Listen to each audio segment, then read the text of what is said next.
Going it alone is really hard. I don't think most people are equipped to do it. I had a relatively unique upbringing in that my parents were busy with daycare that they did, and the daycare occupied almost all of their time. So I was left pretty much to my own devices growing up. My parents didn't come to my concerts or, come to school plays or whatever. It was pretty much just me on my own. I think that combined with the fact that most of my heroes were very edgy, shonen-esque figures or people like Solid Snake or whatever in JRPGs and shit led to me growing up to be a pretty individual person. Pretty individualistic person. More so than pretty much any other person I've ever met, save for a very, very, very few. This has its ups, it has its downs. For me personally, in this business, it's been a major, major, major benefit to me, like an insurmountable benefit. It's something that you hear a lot of people complain about. Like I was left alone as a kid. I'm so independent and blah blah blah. But for me, it's just been so good because it's allowed me to do what I do without restraint. If a lot of people say that like, oh, I'm very confident. It's easy to say that when your parents back you up, when you've got friends backing you up, when everybody's telling you you can do it or whatever. Like anybody can. I don't want to say anybody can succeed in those circumstances, but anybody can at least try. It's a lot harder to do well when everybody is calling you an idiot, when everybody is telling you you can't do something, and you have no support structure at all, when you don't have a family, when you don't have a bunch of friends, when you don't have a community to back you up. For the majority of my life, I've been a very independent, and to this day, I continue to be a very independent person. I want to talk about people in the past that I'm kind of starting to see a little bit again, but I want to contextualize this conversation with my history so that you kind of have more of an idea of where I'm coming from in these things, and maybe you can understand my thought process more. I guess at the end of this video, I'll try to, we'll see if I remember, I'll try to do like an analysis on if I'm being reasonable or logical or not. Maybe this is more just an emotional-based argument, but yeah, I don't know. I would like to get, I guess, this kind of stuff out here just so that it's recorded somewhere. So this video is mainly going to detail with my current relationship with people from the StarCraft community that have kind of started coming back to talk to me. I haven't burnt any bridges in a long time. I think I've done a really good job at building bridges and reinvigorating most of my connections in the community and whatnot. So hopefully this doesn't do too much damage. But that being said, let's start. So in the StarCraft community, I have always been my own person with nobody to help me. As I said at the beginning of this video, going it alone is very difficult, okay? I never had a team, I never had a manager, I never had a group of people to tell me what to do. How should I present my stream? How should I act on stream? What's appropriate? What's inappropriate? How do I deal with sponsors? I'd never had any help for any of this stuff, ever. Never, ever did another organization or group of people reach in to help me with this stuff. So all of this, everything that I have today, and I hate saying this no man is an island shit, or rather I hate claiming I'm an island, because I understand that, there's a lucky confluence of events that have gotten me to where I am today, but a lot of this was built on my own. And when I say built on my own, let me clarify that. When I say my own, what I mean is me and my fan base. So I didn't have a team build me a website. I didn't have a team get me Blue as a sponsor or any other sponsor that I've landed. I didn't have a manager set me up with any kind of affiliate marketing thing. I don't have an agent that reaches out and contacts people to form connections for me. I don't have any of these things. Starting at the very beginning of my streaming career, or I'm sorry, just to back up, right? Everything that I have now is a result of me and what I've been able to get from my fan base and what my fan base is, in return given to me. Oh man, I thought I was gonna sneeze. Sorry. It might come back. I'll try to mute if it happens. But so like my website, for instance, wasn't built by a team of people from, Team Liquid or EG or something, right? It was built by, fans of mine that very generously contributed their time. Seen as the main website designer, Stan Pet as the guy that made the chat, and Dharma as the person that's the woman person. I say person, that's weird. As the woman that built the bot for my chat that does most of the moderating and sponsor links and whatnot. These are people that are my fans. Nobody gave these people to me. I'm not trying to cry or to say, I had it so rough, like, look at me, like, I want pity. I'm just to reiterate, I'm just trying to lay out my background. When I look at how everything went in the early days of StarCraft 2, we're digging really far back. The typical trend, the normal association would be I would receive little to no help from anybody for anything, but I was always very generous with my time because I consider myself to be a pretty kind person. And when I say kind, I mean like generous, or I want to see people succeed. I genuinely want to see people do well, especially in esports. I want to see more people do well here, especially people that I'm friends with, and even people that I'm not friends with. I generally want to see most people succeed. I don't usually wish ill on people's jobs, unless they've been really, really extremely vitriolic towards me or something. But for the most part, I want to see everybody do well.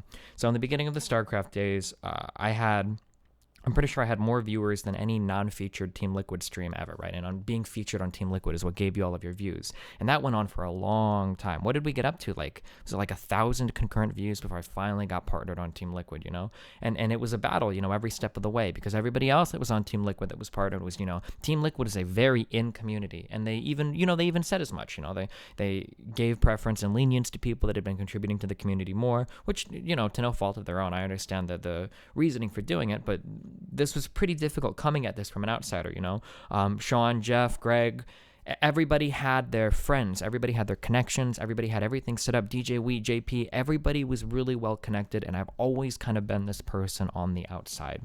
Despite all of that, I was able to grow my stream to be, for maybe about, a year or two, maybe, right? I was the largest streamer in the world doing StarCraft, because StarCraft was the biggest game in the world, and I was at the top of the largest game, the most popularly streamed game in the world. And that was awesome. I'm really proud of that. It was really fun. I'm glad it happened. I thank the fans. I think Solid Snake, I don't know. But I don't know. Fuck it. I'll goose my goat here, whatever the fuck. I did a lot of work in these early days. I did a lot of work to get my shit right. And if you go back and you watch VODs from me of 6 years ago, the stream quality was still okay on my little E6750 was screaming along with those 2 cores, putting out, I want to say it was 10 FPS at 1080p, which was like the best unheard of stream quality at the time, like 1 megabit per second, or maybe not even, it might have been like less, it might have been like 500 kilobits per second. But the amount of research that went into the plethora of programs I was using, the strange Japanese encoder that gave me a slight edge over other people with all the documentation in Japanese, and the only way you could figure out how to work it was to tweak things, like all of this stuff, for the most part, I kind of had to figure out on my own with a little bit of help from people that I talked to, tech-related people. The Gun Run helped me early on when we were closer. Rich from Team Liquid, I'd go back and forth with him talking about tech-related things, but never with an organization behind me. When I started to become affiliated with organizations, almost universally, this was me helping them. Now, that might sound arrogant of me to say, but again, if you step back, I was pretty much the largest person insofar as streaming and entertainment went for StarCraft 2. Arguably, other people had a greater online presence. You could argue that Day 9 might have, because of his YouTube presence in the Day 9 dailies, maybe. You could argue that Liquid as a whole, as a team, probably had more presence than me.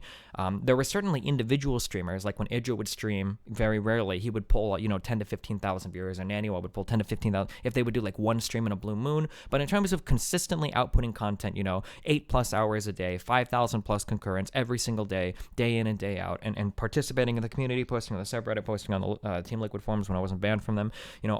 I did a lot of this stuff, and I probably did it more so than any other person. I was really huge doing it. So, again, typically when I joined a team, I was usually doing it because I wanted to see the team succeed. The people approached me, and I thought they were cool people. When I was on Root originally, I joined that team because I wanted to see it succeed. I didn't take a salary. I don't think I've ever gotten paid a salary from Root, ever. I don't think Root's ever even covered any of my travel. I could be wrong on that. I don't want to say something that's wrong, but I don't think even in the early days, I don't think Root covered my travel. When I was doing the MLG Game On stuff, Root didn't cover my travel there. MLG covered my travel. So I've never really gotten anything from Root other than, I guess, kind of being with friends, but I've promoted their sponsors. I've helped them drive traffic to their sites and services. I've helped make their other players more popular by scrimming and being associated with them, right? And I did all of this because I liked the team, because I was friends with, Payam and Katz and Druby, and, I wanted to see these people do well. Even with Quantic, I don't think I took a salary with Quantic either, but they did pay my travel, which was really cool. But even with them, I'm pretty sure they benefited far more from that relationship than I did. And yeah, That's pretty much most relationships that I had in the StarCraft community were usually me reaching out and trying to help other people that I wanted to see succeed, because I was just the kind of person I was. Even when I hosted my Destiny 1 tournament, I was reaching out for casters, there were times when Chad casted one of those days. I'm not, Minigun as a caster is not giving me, exposure to a massive fan base that I didn't already have. Most of Chad's fans or Minigun and my fans were mutual fans, right? If they knew Minigun, they probably knew me. But I liked having Chad up there, and I wanted him to, get more exposure to a greater community. I know that Chad's got some problems in terms of feeling confident and whatnot, so I thought that bringing him on would help him with that. And not as a charity case. I'm not saying that these people are all charity cases. I genuinely enjoyed my interactions with these people. When I came back to the StarCraft community to play games, I said I would only play for $1,000 a day if people donated money. And the donation link I had was the GameHard guy. I wish I could remember his name. Fuck. But he had an Indiegogo that would have helped him finish funding GameHard, which was something that the entire community benefited from. It was the Observer program that was being used. And I decided to stream, and I said I would stream every day. I would stream an extra day for every $1,000 raised for him, and I think we raised like his Indigo is at like $4 out of $10,000, and I think we finished raising the next $6,000 I think that night, right? And I didn't really gain anything from that. I gained goodwill. It was good marketing for me, and I got goodwill, and I probably got more viewership as a result of that. I'll be honest with you. I'll be completely frank, but I mean, he benefited pretty greatly out of that exchange as well. I don't think he would ever, convince me like Destiny's just riding on my popularity by raising, $5,000+ for me, right? So the thing that kind of disappoints me, and I say disappoints, but to go back to the beginning, going it alone is very, very difficult, and not having any friends or anybody to ever stick up for you or stand up for you or to have an organization behind you can make navigating certain things very difficult. Individuals can be very emotional, very reckless, very irrational, and I'm no exception to that rule. When you look back at my any of the tumultuous periods, I guess, in my StarCraft history, of which there were a few good ones, I never, ever had anybody that was kind of in my corner helping me for any of these. And anytime any kind of trouble showed up, regarding me, everybody would very quickly drop me and run. And if I was a more emotional person, this would be the point of the video where I start to cry, because, my friends that I thought were my friends that I had spent so much of my time with, helping them, they abandoned me during these points of time, right? If you're an emotional person, you can cry at this point of the video for me, right? So let me give you some examples, okay? When I was with Root the first time, why did I leave Root the first time? I think something happened where I remember. It was when Nicole hacked my Twitter and leaked some personal pictures of me because I called her ugly in a Skype conversation, which I shouldn't have, right? It was very, very, very stupid to do it. I totally admit that it was it wasn't just stupid. It was really fucking rude and really fucking ungrateful, okay? It was really, really dumb for me to do that. And I fully admit that was a stupid fucking immature thing to do. There's no buts, there's no qualifiers on the end of that. Well, I did it because of this. I did it because I was a huge asshole, pretty much, right? There's no real good reason to do that at all. But as a result of that personal information being leaked, Root was pressured by a sponsor called Rush Order Tees, I think, to drop me. I don't even know if it was to drop me from the team, but they just said that they were looking. I think the exact words was, the managers are looking for professionalism here. And Katz took that as I need to drop you from the team. So I don't want to say I hadn't done anything wrong, but I hadn't done anything like there was no racist anything. There was no, I didn't act out at a tournament or whatever. It was like a really dumb personal thing that got leaked. That was a one-time thing on Skype that pretty much blew over in a few days. People still bring it up every now and then, but it more or less blew over like within the week. I think I was streaming the next day or two. But Kat's Root dropped me for Rush Order Tees.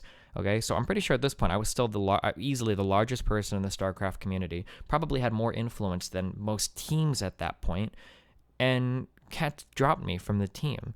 Like, that sucks. That's pretty brutal, considering I had been on the team up to that point for a long time as a benefit to them, almost exclusively, and then for them to drop me at the pressure of a t-shirt sponsor, which I'm not even sure if they were giving them cash at that point. There are millions of other t-shirt sponsors. Like, I'm pretty sure my place on that team, even monetarily, was more worthwhile than their attachment to that sponsor. But to get dropped so easily over something like that.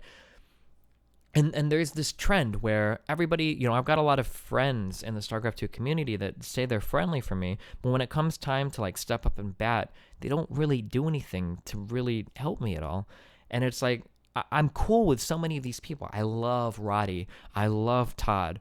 I love Nathanius. I love Paolo. I love Katz. Like, these are cool dudes, and I love them all very much, and I don't have any ill will towards any of them. But I never casted a major event ever in all the history of StarCraft. Almost like everybody that's been involved in the StarCraft community knows who Destiny is, but I've never casted a major event. There have been plenty of people with far less popularity than me that have been involved in casting just because they had the right connections. And I thought I had these connections, like I'm friends with all of these people, but I could never, ever get a casting gig. And which I guess is fine. As I said, at the beginning of the video, and again, I kind of go it alone. I guess it's just kind of what I do. But this has always been like a trend where I kind of do things. I try to go out of my way to help people, and that's never really reciprocated for the most part. Except for recently I've tried to build more healthy relationships. Steel is a guy that's arguably, maybe inarguably more popular than me in terms of outreach, because he's really popular in the CSGO community, which is bigger than any community that I'm currently involved in. Steele met me at an event. We hung out. He was really cool. Steele has also tried to pass me along some sponsorships. Steele and Hafu has gotten me sponsorships. I think I've met Hafu in person like 1 or 2 times in my entire life. Maybe once, twice, and not even that much. I don't think we've ever eaten dinner together. But Hafu has hooked me up with sponsorships. Steele has hooked me up with, potential sponsors. And I'm not even sure if I've done anything for these people other than, Steele probably gets some exposure on stream. Hafu I've had a lot of pretty deep conversations with, and I think she appreciates the conversations, and I appreciate the conversations. But, these are people that have gone out of their way to try to help me, which is awesome, and I appreciate that. Nobody in the StarCraft community, I hope I'm not forgetting about it. I feel really bad if I am, but I don't think anybody in the StarCraft community really ever did that for me. And again, like, I love Katz, and he's been there as a friend for me, but this is... To give some background, Katz wanted to start a project where he wanted to cast an MLG, and he wanted to build relationships between Root or himself and MLG, which was awesome, and I thought that was cool. And I wanted to help with that because, I don't know if I was on Root at the time or I wanted to help with Root, but, I wanted to help them. I wanted to see them succeed there. And in that, included in that was I got to cast an MLG, which is awesome. I've never gotten to cast a major tournament before. I've always wanted to do it. I'd kind of casted, a little bit, and, it would just be an awesome opportunity for me to get to cast a major event. I've never gotten to cast a major anything in my entire life. So what happened was I made the agreement with Katz that I would fly out multiple times to their house to cast an MLG. It was called Game On, I think, was the white label project that Katz had made. And what I wanted to do was I would come out and cast the MLG Game On stuff in exchange for being able to cast at the MLG tournament. That was pretty much the arrangement. I think they covered my travel, or MLG covered my travel. I don't think I actually got paid for the casting events. I might have, but I'm pretty sure I didn't get paid to cast those events. They only covered my travel. So, which is fine. I mean, I'll take travel covered because 1, I want to help Katz. And I want to help Root. 2, I'm getting to help MLG because this was casted on their platform, not on Twitch. So they needed to bring a big streamer from Twitch. That was me to help promote that platform. And then 3, I get to cast an MLG. These are all awesome things. Well, what happened was after casting, how many of these events did we do? 1, 2, 3, 4, maybe 3 or 4 of them, maybe 2 of them, maybe 3 of them. I don't remember. But MLG started to get very, very, very delayed on their payments. Now, tell me if you've heard this story before. It took 4 or 5 months for some of these payments to be processed. And so, I was basically like, put yourself in my position. I'm paying to fly to Anaheim, California, to not stream, to forego any personal income, okay, to help support Root, Katz, and MLG. And I'm being paid like 5 months late for this stuff. And so eventually I stopped showing up to these tournaments. I stopped going. I was like, I can't really do this. Like, it's not financially responsible for me to do it. And I think I'm going to be a laughingstock if they end up reneging on everything or going under, right? Because this is the story of Owned. This is what happened to me with Owned, like they stopped paying me or their payments got later and later. And it was like, well, fuck, I'm not going to fall prey to this again. Like, that would be stupid as fuck. So, they roll out the last 4 or 5 of these on their own. I'm not there. So, but I was still there for the initial ones. I don't remember exactly what our conversation was for the last few tournaments, but I think Katz was sympathetic for me not showing up or not going down to cast. I was still there for the beginning ones. Throughout all of this, maybe I'm a bit naive, but I think that I was still under the impression that I would be casting the MLG, main event. And I think Katz was under that impression or left me under that impression, for a long time. So what happened was MLG had made a tweet like a week before the event, I think, announcing their casters for the main event. And I wasn't included in that tweet. And this was a pretty big shock to me because I'd spent, all of this time invested in this MLG game on shit in order to cast the main event. That was my only payout for that. So I'm not big on the, let's leak logs and shit, but just kind of looking at this is something that I pulled from, a very old Skype blog. So it would have been nice to know. This is on June 2014, June 12th, okay? So I message Cats and I say, hey, it would have been nice to know a little earlier that Adam was cutting me from the MLG event, ... I told them to speak to you.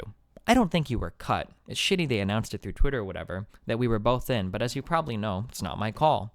When they asked me if I wanted to cast formerly, I asked about you. He said, I don't think he's in the plans. Then Adam messaged me and told me they weren't getting you. I said they should let you know, and that was that. He gave me a bullshit reason for it as well. It's really not a big deal, but to be honest, if I told you and you leaked it, it'd just complicate things for me for no gain from you.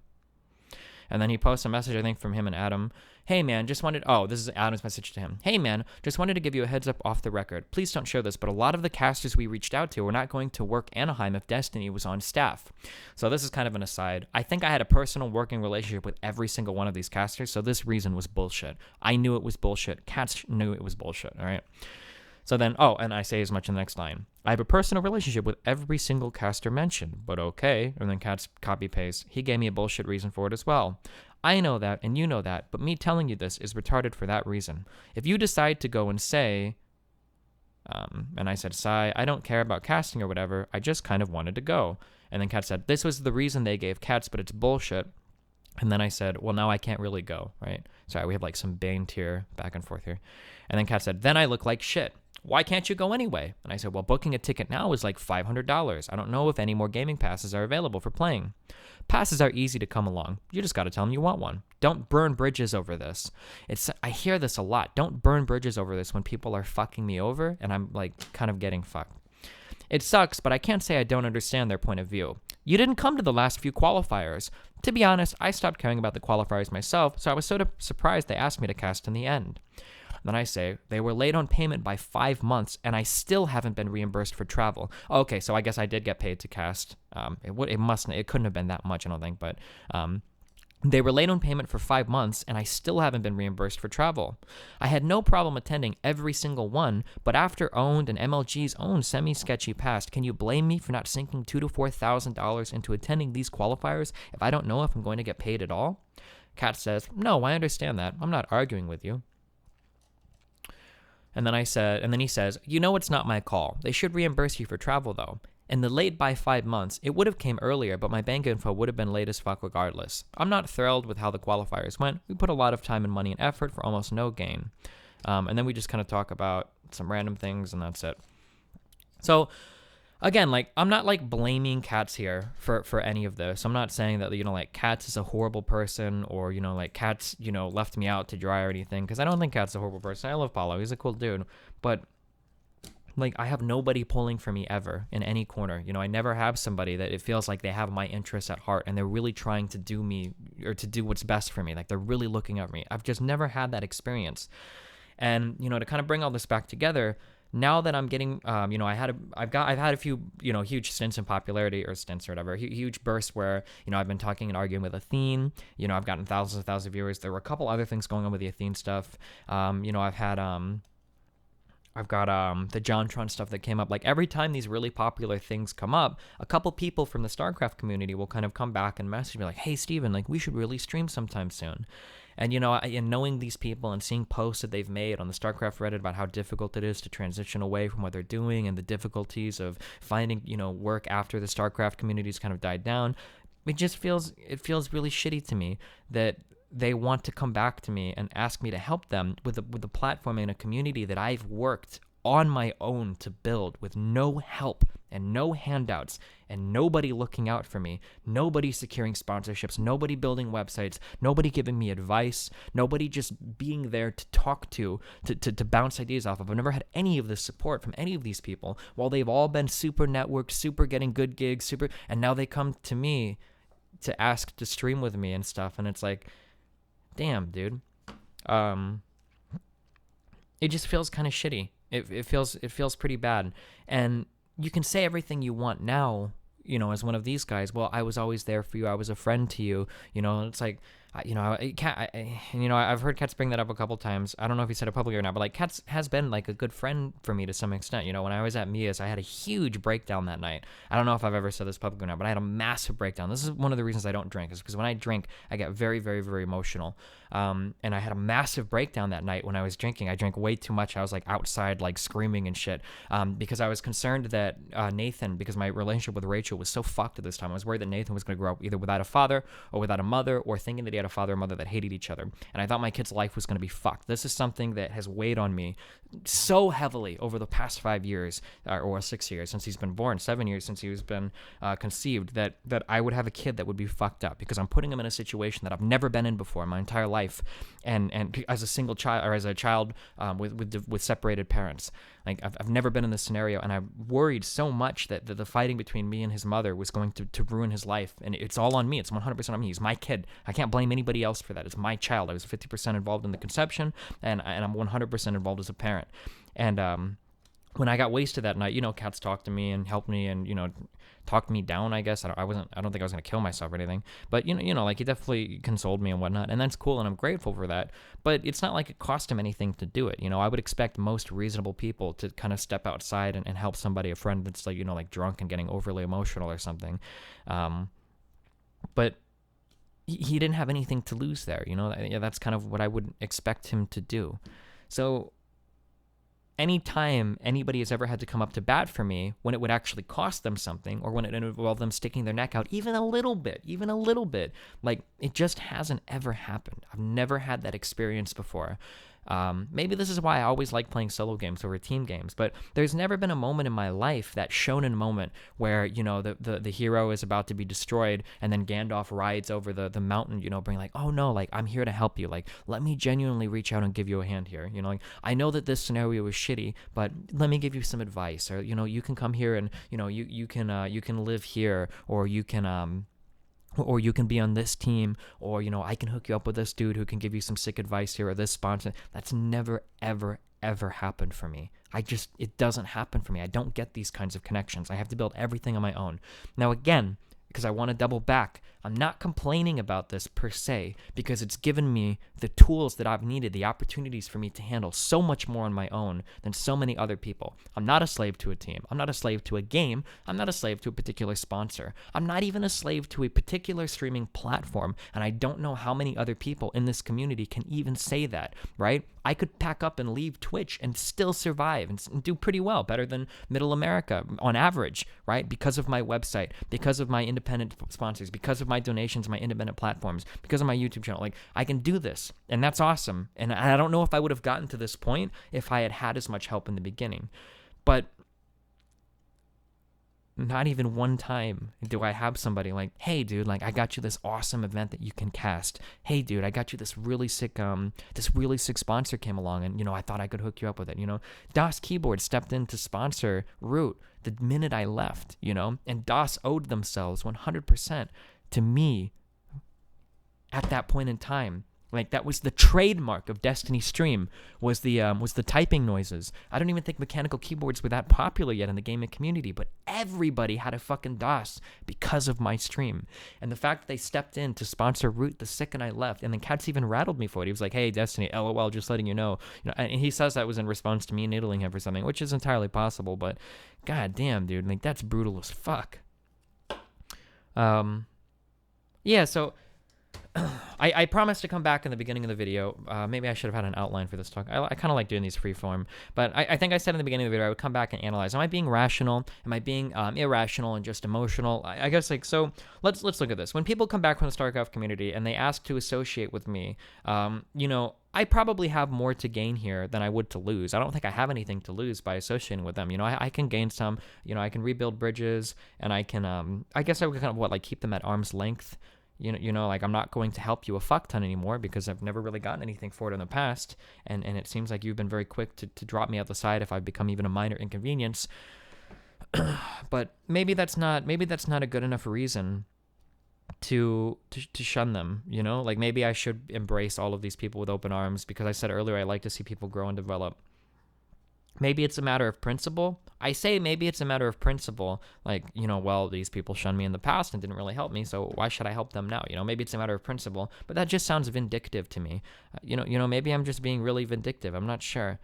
After putting out a video like this, could I really go back and talk to those people? Maybe then they'll feel like I'm just being a charity case then to them, or I'm turning them into charity cases. Maybe they'll feel like I'm not being authentic and reapproaching them and whatnot, or maybe they'll feel like I've just been too rude in this video to want to associate with me. I'm not sure, but yeah, these are just kind of my thoughts on the issue. It is something that kind of, I say weighs on me, but it's not like staying up at night thinking about it. It's just kind of something in the back of my mind that I think about when I associate with people now.